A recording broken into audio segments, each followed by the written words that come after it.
The Boston Celtics find themselves standing at the edge of a new chapter, one that could alter not just this season, but the very identity of the franchise.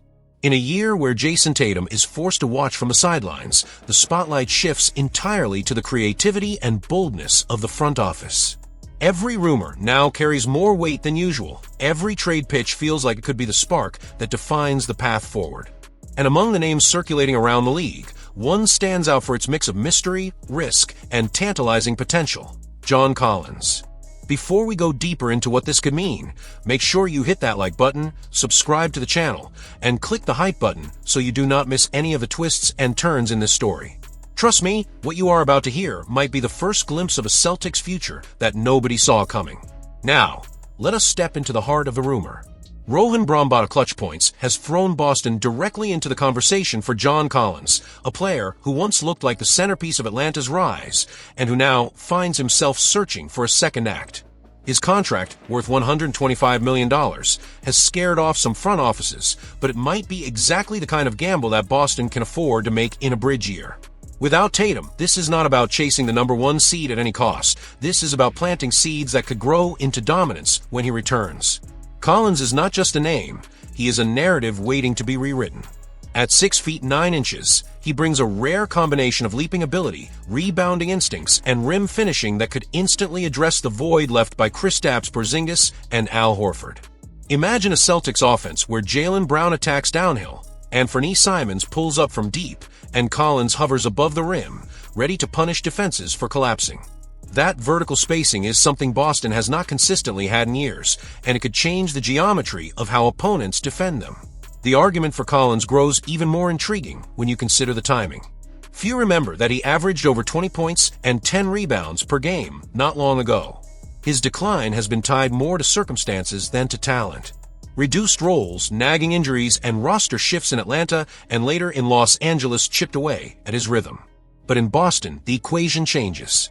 Surrounded by elite defenders like Derek White and the emerging Neemias Queta, his defensive shortcomings could be hidden, while his energy could be unleashed in ways that maximize his strengths.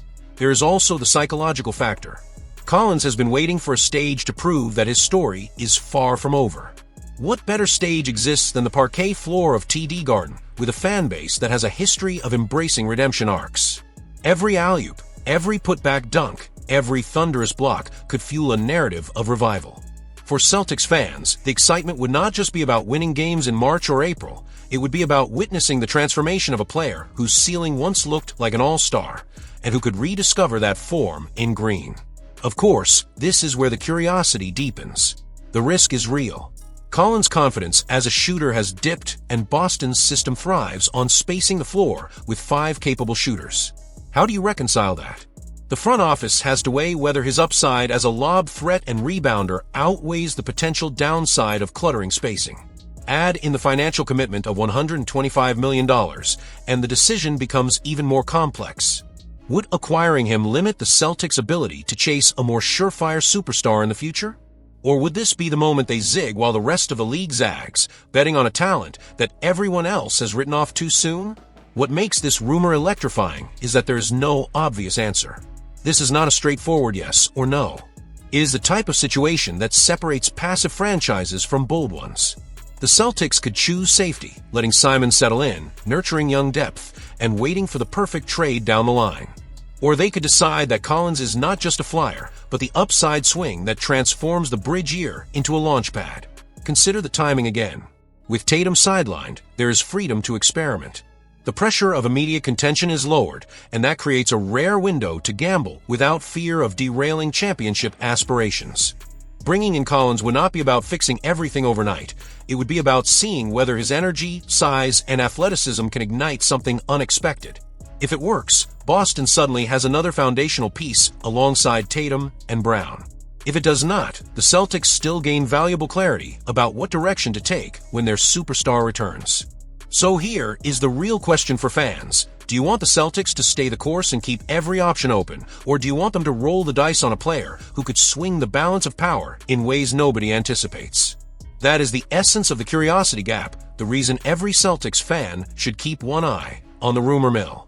Because if the front office believes Collins can tap back into his Atlanta form, this might be the shock move that rewrites the narrative of a season that was never supposed to be ordinary. The Celtics have always been a franchise defined by bold moves, from the Bill Russell trade in the 50s to the Kevin Garnett deal in 2007. This moment, though different in scale, carries echoes of that same philosophy. Do not settle, do not fear risk, and always look for the player who can change the story. John Collins may not be the safe bet, but sometimes the future belongs to the franchise that dares to gamble when others hesitate. The idea of John Collins wearing Celtics green left fans with a sense of curiosity and excitement, but the story does not stop there. Just as one rumor closes, another emerges with even more intrigue, and it places the Boston Celtics directly in the center of negotiations that could reshape their offensive identity. The name is Anfernee Simons, and this time the conversation feels less like a fantasy and more like a real possibility that could send shockwaves through the league. As the trade deadline approaches, whispers are turning into headlines, and the Celtics are said to be engaging multiple franchises about a deal involving Simons. This is not just a simple rumor about a young scorer, it is a moment that could redefine how Boston prepares for both the short term and the long term. Imagine the attention of the entire basketball world fixed on one question. Are the Celtics about to secure one of the league's most explosive guards at the perfect time?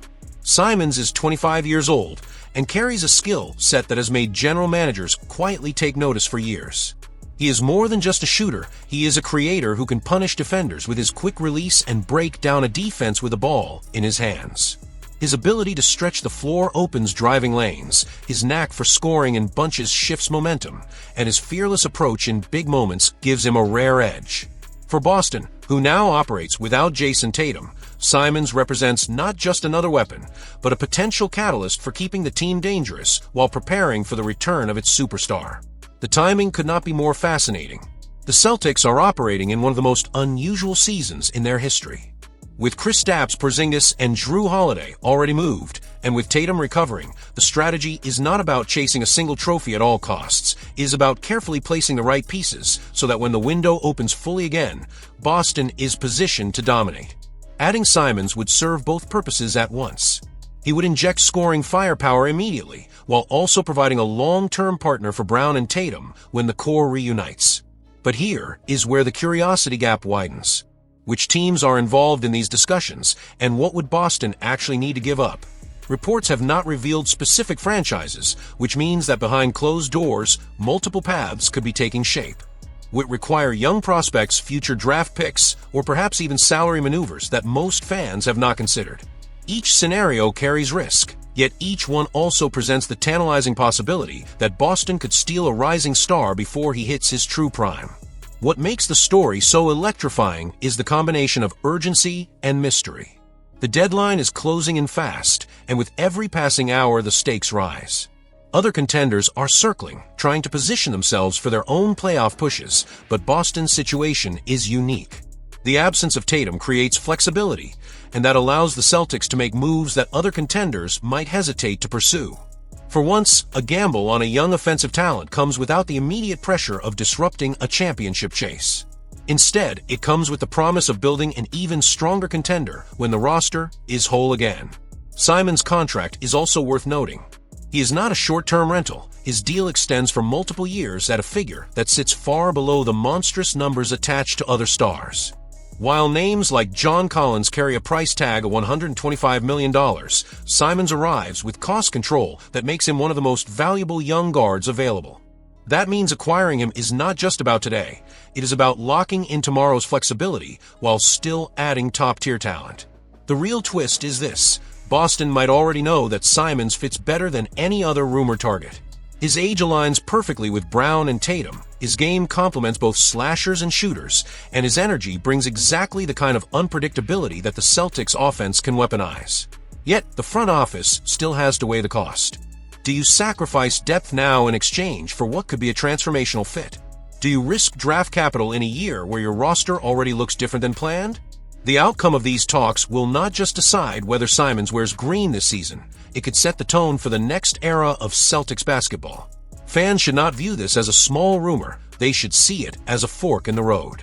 Either Boston remains patient, allowing Simons to slip elsewhere, or they strike boldly and shock the league by pairing one of the NBA's most underrated scorers with one of its most storied franchises. And so the question lingers. Will the Celtics make the move that redefines their bridge season and sends a message to the rest of the league that Boston does not wait, Boston builds? Or will they hold their cards, trusting that timing will present an even bigger prize down the line? The answers may arrive in days or in hours, but one thing is certain. The rumor of Anfernee Simons to Boston is not just noise, is the kind of opportunity that could shape a dynasty. The buzz around the Boston Celtics had already been stirred by speculation about potential moves to reinforce the roster, but the sudden emergence of the Kawhi Leonard controversy pushed expectations to a fever pitch. At first glance, the idea of one of the league's most dominant two-way players being freed from his contract with the Los Angeles Clippers sent shockwaves through every fan base. Yet, as reality set in, the Green faithful were left staring at a question that seemed almost cruel in its simplicity. Could Boston truly land Leonard if his deal were voided, or would they be forced to watch from the sidelines as another franchise stepped into the spotlight? The controversy itself reads like something out of a script. An investigation suggested that Leonard and the Clippers may have benefited from creative financial maneuvers tied to a tree-planting company, possibly resulting in up to $48 million beyond what the cap structure would normally allow. The league is expected to conduct its own inquiry, and the potential punishment could be severe, including the unprecedented possibility of voiding Leonard's deal entirely. Suddenly, one of the most accomplished finals MVPs of the modern era could find himself untethered, and speculation immediately spread like wildfire. For Boston fans, the thought was irresistible. Imagine pairing Leonard's cold-blooded scoring and suffocating defense with Jayson Tatum and Jaylen Brown, a trio capable of dismantling any opponent in a 7-game series. The vision is tantalizing, yet the structural barriers are not so easily dismissed.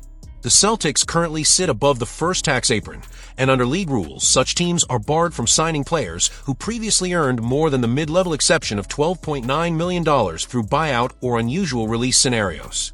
Leonard's salary eclipses that threshold by a wide margin, which could effectively close the door before it even opens. Even in the most optimistic scenario where the rule could be interpreted differently, timing becomes a ruthless adversary. The verdict on Leonard's situation would have to arrive before the summer for Boston to have even a theoretical chance to compete financially. With next season's cap sheet already loaded, the Celtics are projected to commit roughly $145 million to Tatum, Brown, and Derek White alone. That leaves little room for any superstar contract, let alone the kind Leonard would command. This makes it almost impossible for Boston to put forth an offer that matches what other franchises could deliver once cap space opens. Still, hope is not entirely extinguished. The Celtics have proven time and again that they are willing to explore creative routes when chasing difference-makers. The pursuit of Anfernee Simons stands as an example. As Boston quietly engages in discussions with multiple teams, the young guard has become a central figure in the ongoing trade market. His scoring punch, shot creation, and age profile align perfectly with the Celtics' need to balance immediate contention with long-term sustainability. The idea of missing Leonard, yet securing a dynamic guard like Simons, shifts the narrative from disappointment to opportunity. What makes this moment so fascinating is the juxtaposition of what could have been with what may still be achieved. Losing out on Leonard might sting, but highlights the razor-thin margins that separate fantasy from reality in the NBA. Meanwhile, the very fact that the Celtics are positioned to chase a player like Simons proves the front office is not standing still. With the trade deadline drawing closer each day, Boston is keeping doors open and possibilities alive. The missed chance with Kawhi Leonard might never materialize into more than a footnote in history, but the curiosity it sparked serves a greater purpose. It forces fans to imagine what else the Celtics might be plotting behind closed doors. Could Simons be the spark that pushes this roster into a new era of offensive versatility? Could another name, not yet whispered, emerge as the surprise addition that shifts the balance of power in the East? What is clear is that Boston remains on the hunt, ready to seize the next opportunity, and for supporters who crave a championship return, that hope is worth clinging to.